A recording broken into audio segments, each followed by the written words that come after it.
Brahma Guru Vishnu Gururdevo Maheshwaraha Guru Sakshat Param Brahma Tasmai Shri Gurave Namaha Tasmai Shri Gurave Namaha Tasmai Shri Gurave Namaha.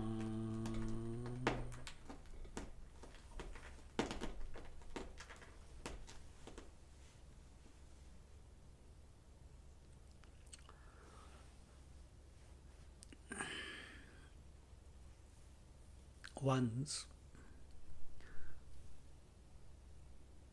a great scholar who was well versed in scriptures, who was well versed in Sanskrit, who was well versed in the various different types of knowledge, was wanting to cross the river. So he called a boatman and said, "Can you take me across?" He says, "Of course." And he got into the boat to cross the river. And while they are in the boat, he started inquiring with the boatman. After the initial small talk about family, this, that, everything, he says, "Have you studied Sanskrit?" He says, the boatman said, "No." So the scholar, he told the boatman, "You have wasted one fourth of your life." Then as they went forward a bit, then he asked, "Have you studied the scriptures?" He said, "No." The boatman said, "No." He said, "Then you have wasted half your life." Then again some more distance passed. And then he asked, "Have you done any sadhana in your life? Have you taken the name of, have you done any sadhana?" He said, "No." He said, "You have wasted two-thirds of your life." Then, as they went a little bit further, they were in the middle of the river, and then suddenly there was a huge spate, and the boat started rocking from side to side.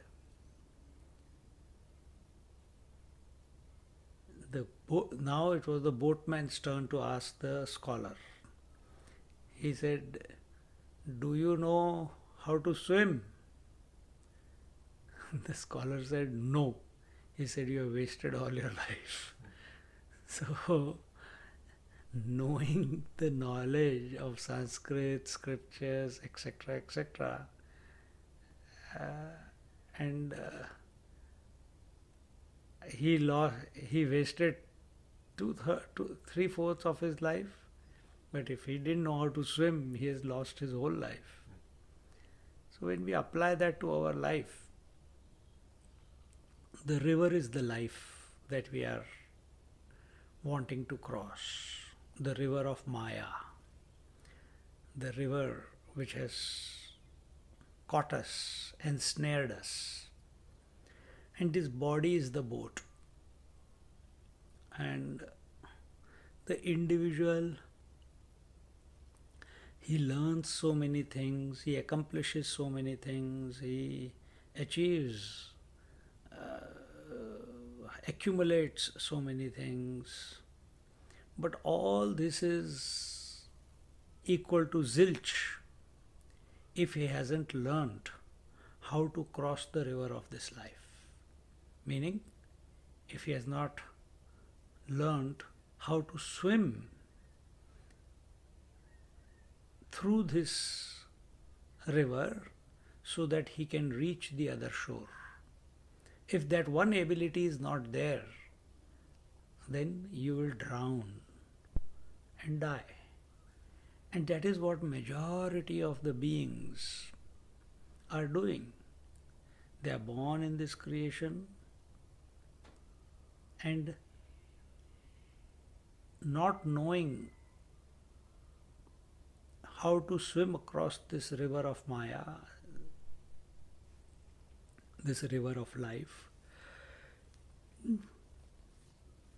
they drown again and again and again and again to be reborn again and again. We can understand this among the other creatures of the creation. But when it comes to the humans, they have got a unique quality, and that is they can make choices. They can make decisions. They know what is good and what is bad. And therefore, we must keep our goal very clear that we need to cross this river of life, this river of Maya.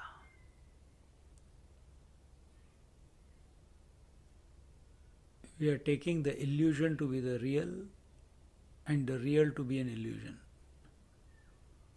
Because we can see the illusion, we can hear the illusion, we can cognize the illusion through our senses and mind, therefore we take it real. And because this mind and senses cannot access the real principle, so we think it is the illusion. It is a figment of imagination, and therefore we don't think about it or pursue it. But we fail to understand or remember that these senses and the mind are also a part of that illusion itself. And therefore, the boatman is the Guru within. The boatman is the Lord within.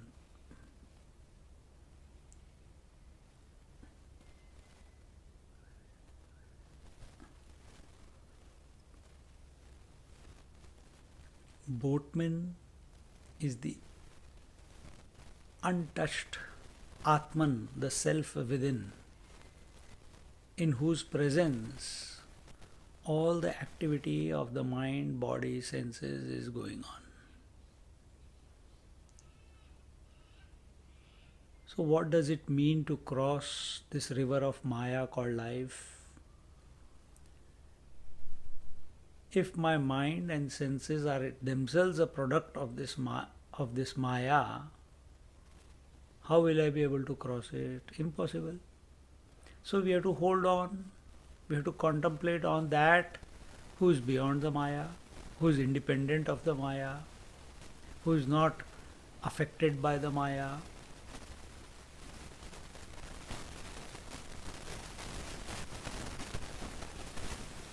So the only way we can swim across this river is by holding on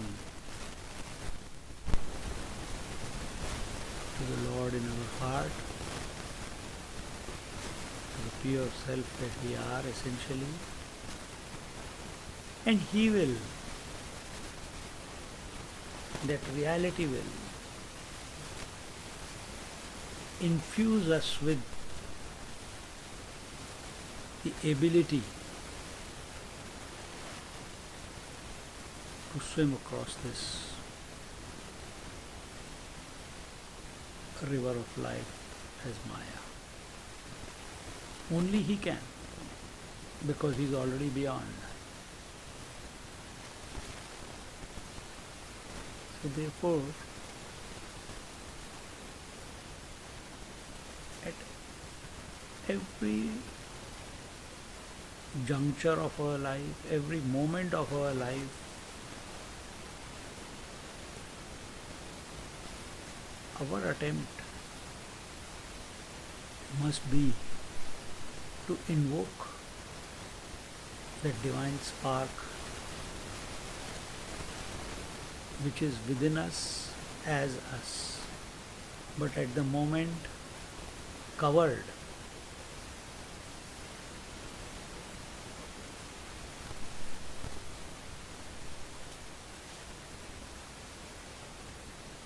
Just like the fire within a wood is latent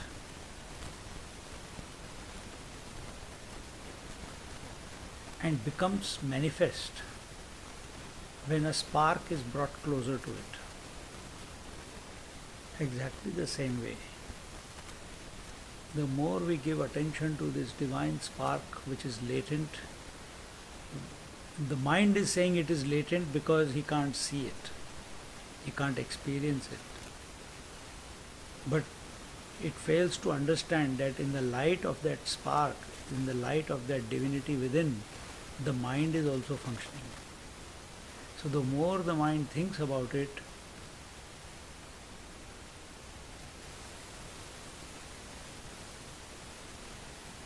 that divine spark will become manifest and consume the mind of all the duality and multiplicity.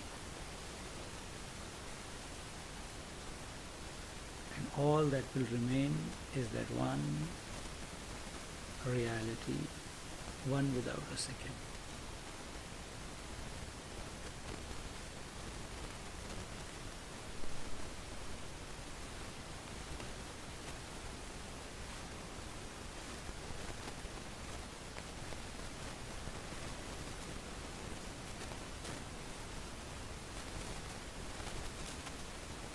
In this manner,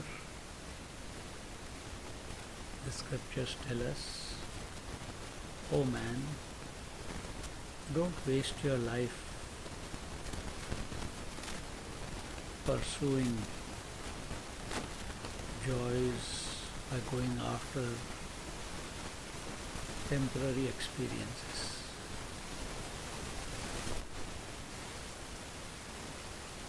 Hold on to the higher.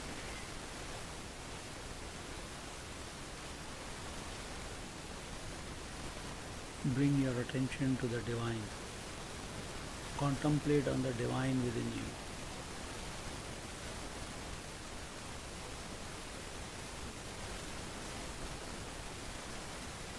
And be blessed."